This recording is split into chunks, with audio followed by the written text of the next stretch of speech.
Kung kayo po mga bossing ko ay isa sa mga nakakaranas or napapatanong sa inyong isipan, bakit ganon masipag ka, madiskarte, lahat na ginawa po ninyo pero laging kulang at kulang ang inyo pong kinikita.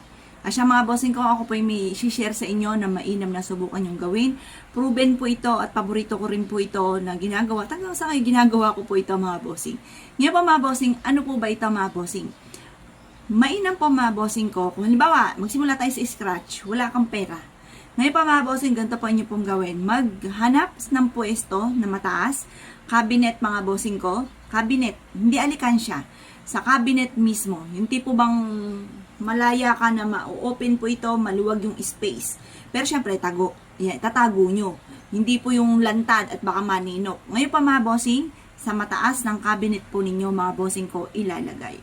Tapos pa mga bossing ko, planuhin kung saan ilalagay, kailangan sa mataas.